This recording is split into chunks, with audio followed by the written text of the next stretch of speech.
अगर आप इस स्टोरी अर्थात कहानी को फील करना चाहते हैं तो कृपया ईयरफोन और हेडफोन का यूज करें। चलिए शुरू करते हैं। रीढ़ की हड्डी कहानी की शुरुआत कुछ इस तरह से होती है। उमा एक पढ़ी लिखी शादी के योग्य लड़की हैं जिसके पिता रामस्वरूप उसकी शादी के लिए चिंतित हैं और आज उनके घर लड़के वाले यानी बाबू गोपाल प्रसाद जो पेशे से वकील हैं और उनका लड़का शंकर जो बीएससी करने के बाद मेडिकल की पढ़ाई कर रहा है उमा को देखने आ रहे हैं। रामस्वरूप जमीन में एक नई दरी और टेबल में नया मेजपोश बिछाकर उसके ऊपर गुलदस्ते सजाकर कमरे को आकर्षक रूप देने की कोशिश करते हैं। तभी रामस्वरूप की पत्नी प्रेमा आकर कहती है कि उमा मुंह फुलाकर बैठी है। इस पर रामस्वरूप अपनी पत्नी प्रेमा से कहते हैं कि वह उमा को समझाएं, क्योंकि बड़ी मुश्किल से उन्हें एक रिश्ता मिला है, इसलिए वह अच्छे से तैयार होकर लड़के वालों के सामने आए। दरअसल उमा के पिता किसी भी कीमत पर इस रिश्ते को हाथ से नहीं जाने देना चाहते हैं, लेकिन प्रेमा कहती है कि उसने उमा को बहुत समझाया है लेकिन वह मान नहीं रही है। उसके बाद वह रामस्वरूप पर दोषारोपण करते हुए कहती हैं कि यह सब तुम्हारे ज्यादा पढ़ाने लिखाने का नतीजा है। अगर उमा को सिर्फ 12वीं तक ही पढ़ाया होता तो आज वह कंट्रोल में रहती। रामस्वरूप अपनी पत्नी प्रेमा से कहते हैं कि वह उमा की शिक्षा की सच्चाई लड़के वालों को न बताए। दरअसल उमा BA पास है और लड़के वालों को ज्यादा पढ़ी लिखी लड़की नहीं चाहिए। इसीलिए रामस्वरूप ने लड़के वालों से झूठ बोला है कि लड़की सिर्फ 10वीं पास है। प्रेमा की बातें सुनकर रामस्वरूप थोड़ा चिंतित होते हैं, क्योंकि वो जानते हैं कि आजकल शादी ब्याह के वक्त लड़की के श्रृंगार का क्या महत्व है।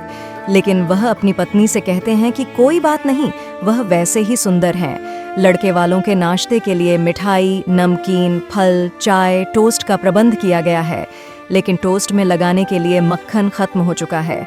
इसीलिए रामस्वरूप अपने नौकर को मक्खन लेने के लिए बाजार भेजते हैं। बाजार जाते वक्त नौकर को घर की तरफ आते मेहमान दिख जाते हैं, जिनकी खबर वह अपने मालिक को देता है। ठीक उसी समय बाबू गोपाल प्रसाद अपने लड़के शंकर के साथ रामस्वरूप के घर में दाखिल होते हैं, लेकिन गोपाल प्रसाद की आंखों में चतुराई साफ झलकती है और आवाज से ही वो बेहद अनुभवी और फितरती इंसान दिखाई देते हैं। उनके लड़के शंकर की आवाज एकदम पतली और खिसियाहट भरी है, जबकि उसकी कमर झुकी हुई है। रामस्वरूप ने मेहमानों का स्वागत किया और औपचारिक बातें शुरू कर दी। बातों बातों में दोनों नए जमाने और अपने जमाने की तुलना करने लगते हैं। थोड़ी देर बाद रामस्वरूप चाय नाश्ता लेने अंदर जाते हैं। रामस्वरूप के अंदर जाते ही गोपाल बाबू रामस्वरूप की हैसियत आंकने की कोशिश करने लगते हैं। वह अपने बेटे को भी डांटते हैं जो इधर उधर झांक रहा था। वह उससे सीधी कमर कर बैठने को कहते हैं। इतने में रामस्वरूप दोनों के लिए चाय नाश्ता लेकर आते हैं।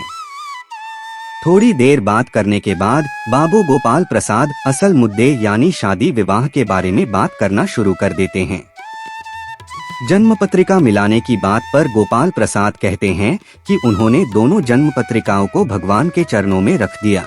बातों बातों में वो अपनी संकीर्ण मानसिकता का परिचय देते हुए कहते हैं कि लोग उनसे कहते हैं कि उन्होंने लड़कों को उच्च शिक्षा दी है, इसीलिए उन्हें बहुएं भी ग्रेजुएट लानी चाहिए। लेकिन मैं उनको कहता हूँ कि लड़कों का पढ़ लिख कर काबिल होना तो ठीक है, लेकिन लड़कियाँ अगर ज्यादा पढ़ लिख जाएं और अंग्रेजी अखबार पढ़कर पॉलिटिक्स करने लग जाएं तो घर गृहस्थी कैसे चलेगी। वो आगे कहते हैं कि मुझे बहुओं से नौकरी नहीं करानी है। फिर वो रामस्वरूप से लड़की अर्थात उमा की सुंदरता व अन्य चीजों के बारे में पूछते हैं। रामस्वरूप कहते हैं कि आप खुद ही देख लीजिए। इसके बाद रामस्वरूप उमा को बुलाते हैं। उमा एक प्लेट में पान लेकर आती है। उमा की आंख पर लगे चश्मे को देखकर गोपाल प्रसाद और शंकर दोनों एक साथ चश्मे के बारे में पूछते हैं, लेकिन रामस्वरूप झूठा कारण बताकर उन्हें संतुष्ट कर देते हैं। गोपाल प्रसाद उमा से गाने बजाने के संबंध में पूछते हैं तो उमा मीरा का एक सुंदर गीत गाती है। उसके बाद वो सिलाई कढ़ाई आदि के बारे में भी पूछते हैं। उमा को यह सब अच्छा नहीं लगता है, इसलिए वह कोई उत्तर नहीं देती है। यह बात गोपाल प्रसाद को खटकती है। वो उमा से प्रश्नों के जवाब देने को कहते हैं। रामस्वरूप भी उमा से जवाब देने के लिए कहते हैं। तब उमा अपनी धीमी मगर मजबूत आवाज में कहती है कि क्या दुकान में मेज कुर्सी बेचते वक्त उनकी पसंद नापसंद पूछी जाती है। दुकानदार ग्राहक को सीधे कुर्सी मेज दिखा देता है और मोल भाव तय करने लग जाता है। ठीक उसी तरह ये महाशय भी किसी खरीदार के जैसे मुझे एक सामान की तरह देख परख रहे हैं। रामस्वरूप उसे टोकते हैं और गोपाल प्रसाद नाराज होने लगते हैं। लेकिन उमा अपनी बात जारी रखते हुए कहती हैं कि पिताजी आप मुझे कहने दीजिए, ये जो सज्जन मुझे खरीदने आए हैं जरा उनसे पूछिए क्या लड़कियों के दिल नहीं होते हैं, क्या उन्हें चोट नहीं लगती है।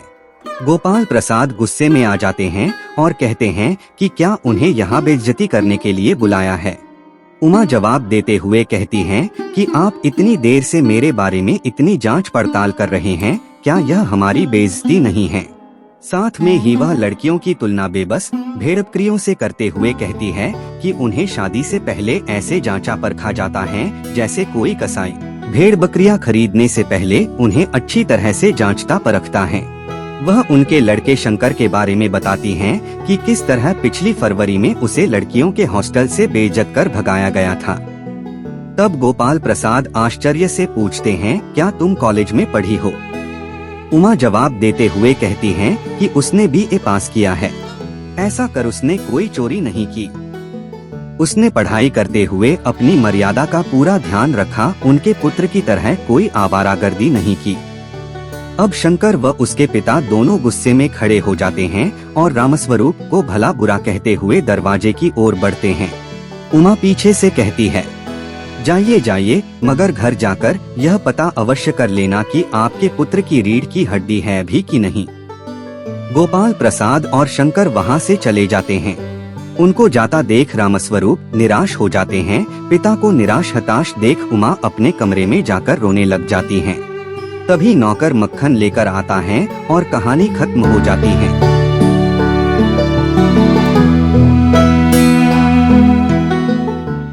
अगर आपको वीडियो अर्थार्थ कहानी को सुनने में फील आई हो तो वीडियो को लाइक और चैनल को सब्सक्राइब करें। मिलते हैं अगले वीडियो में किसी अगले कहानी के साथ। तब तक के लिए प्रणाम।